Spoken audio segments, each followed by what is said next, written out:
السلام علیکم ورحمۃ اللہ وبرکاتہ۔ حافظ اسماعیل راولپنڈی کینٹ سے عرض کر رہا ہوں، مفتی صاحبان کی بارگاہ میں سوال عرض ہے کہ ایک بندے نے سوال کیا کہ یہ جو سجدہ آتا ہے قرآن مجید میں 14 سجدے، یہ اس کا مطلب کیا ہے؟ یہ مطلب ادا کریں تو ثواب ہوگا، اگر نہ ادا کریں تو گناہگار ہوگا؟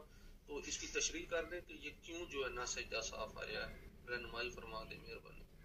جی وعلیکم السلام رحمۃ اللہ وبرکاتہ۔ سجدہ تلاوت کے بارے میں آپ نے سوال کیا کہ قرآن پاک میں 14 سجدے ہیں تو یہ کیوں آئے ہیں، اور دوسرا آپ نے سوال کیا کہ اگر ادا نہ کریں تو کیا گناہ گار ہوگا۔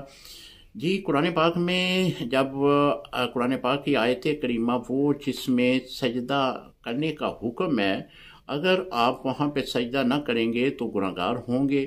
ہاں اگر اس وقت نہیں کرتے تو بعد میں کر لیں تب بھی کوئی مذائقہ نہیں، لیکن بہترین عمل یہی ہے کہ اسی وقت آپ سجدہ کریں جب آپ سجدہ تلاوت پڑھ رہے ہوں یا سجدہ تلاوت سن رہے ہوں۔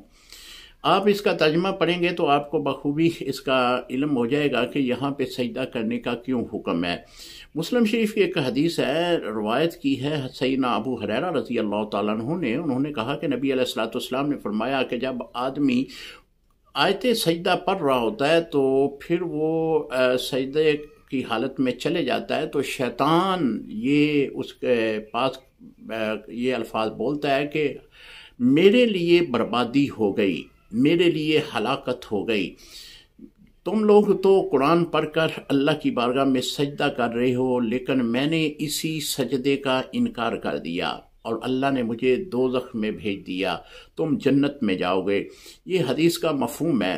تو یہ سجدہ تلاوت جو ہے یہ واجب ہے اور نہ کرنے کی صورت میں گناہ ملتا ہے، کرنے میں تو میں نے عرض کر دی کہ کتنی خوبصورت روایت اس کے بارے میں بیان کی گئی ہے۔ السلام علیکم ورحمۃ اللہ وبرکاتہ۔